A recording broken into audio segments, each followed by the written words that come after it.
Hello everyone.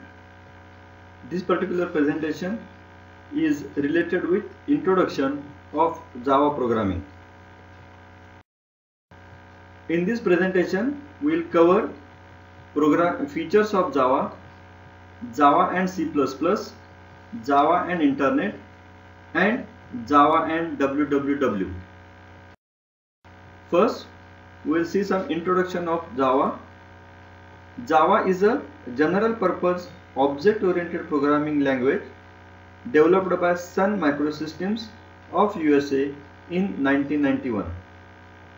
This was originally called Oak by James Gosling, who was one of the inventors of the Java language. Now we will see some of the features of Java. The first feature is known as compiled and interpreted. Usually a computer language is either compiled or interpreted. Java combines both these approaches, thus making Java a two-stage system. First, Java compiler translates source code into bytecode instructions.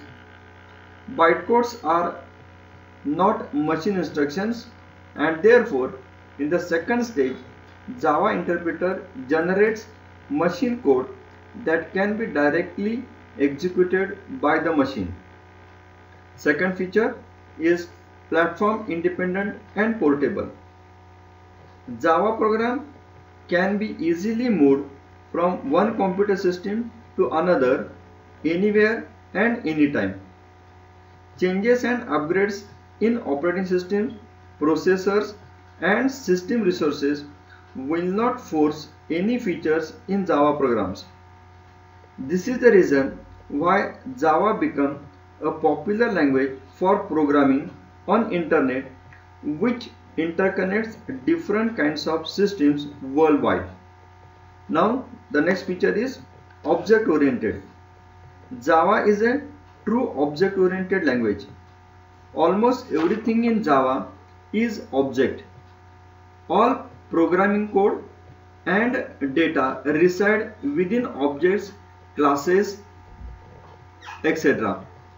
Java comes with an extensive set of classes arranged in packages that can be used in the program by inheritance. Next is robust and secure. Java is a robust language. It provides many safeguards to ensure reliable code that has strict compile time and runtime checking for data types. It is designed as a garbage collected language. It also incorporates the concept of exception handling, which captures errors and eliminates any risk of crashing the system. Java systems not only verify all memory access but also ensure that no viruses are communicated with an applet. The absence of pointers in Java ensures that programs cannot gain access to memory locations without proper authorization. Next is the distributed. Java is designed as a distributed language for creating applications on networks. It has the ability to share both data and programs.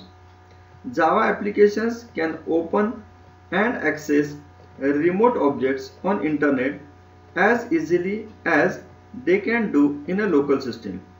This enables multiple programmers at multiple remote locations to collaborate and work together on a single project. Now the next feature is multi-threaded and interactive. Multi-threaded means handling multiple tasks simultaneously. It supports multi-threaded programs. This feature improves the interactive performance of graphical applications.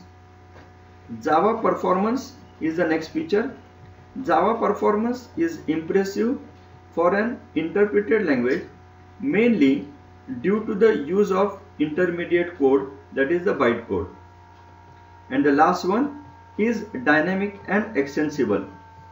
Java is a dynamic language.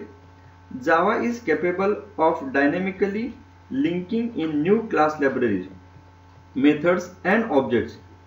Java programs supports functions written in other languages such as C and C++.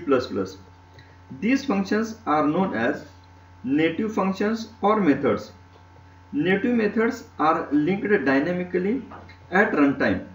This facility enables the programmers to use the efficient functions available in these languages. Now we'll see about comparison of Java and C++. Some of the features or major C++ features that were intentionally omitted from Java or significantly modified. The first one, Java does not support operator overloading. The next is Java does not have template classes as in C++. Third, Java does not support multiple inheritance of classes. This is accomplished using a new feature called interface. Java does not support global variables. Every variable and method is declared within a class and forms part of that class. Then the next is Java does not use pointers. Next, Java has replaced the destructor function with a finalize function. And the last one, in Java there are no header files. Now Java and Internet.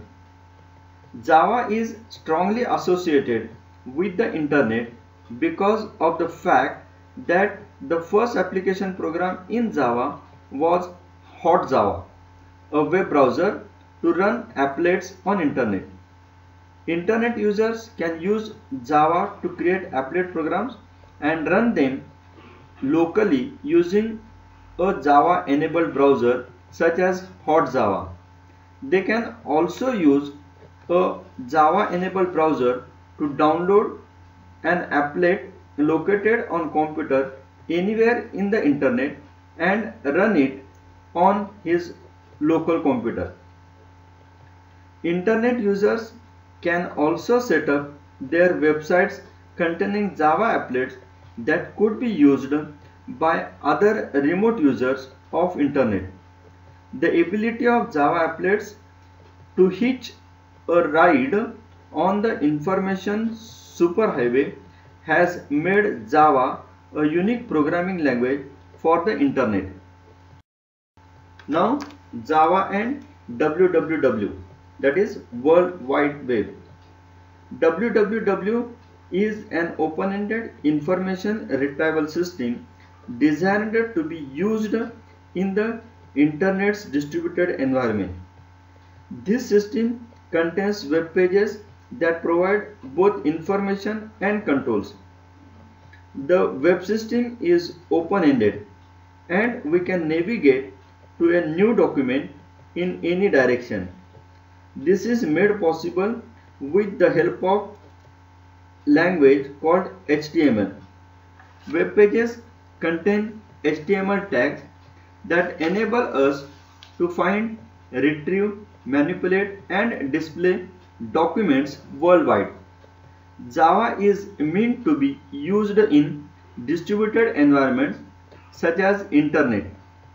Since both the web and Java share the same philosophy, Java could be easily incorporated into the web systems. Before Java, the WWW was limited to display of static images and text. However, the incorporation of Java into web pages has made it capable of supporting animation, graphics, games, etc. With the support of Java, the web has become more interactive and dynamic. On the other hand, with the support of web, we can run a Java program on any computer across the internet.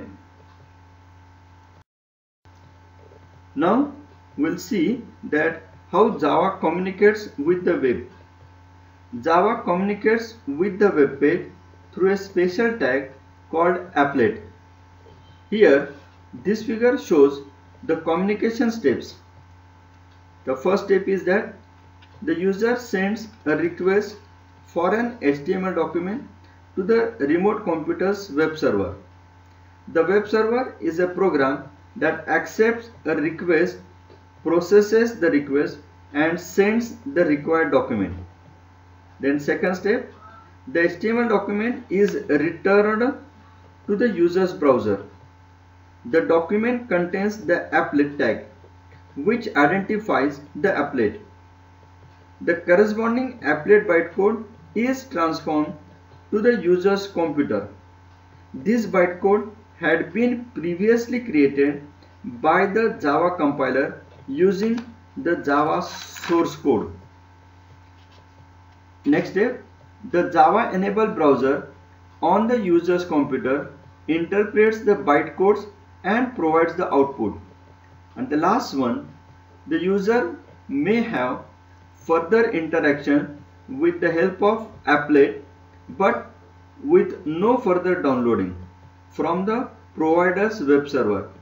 This is because the bytecode contains all the information necessary to interpret the applet. First, we will see some introduction of Java. Java is a general. That's the end of today's presentation. Thank you.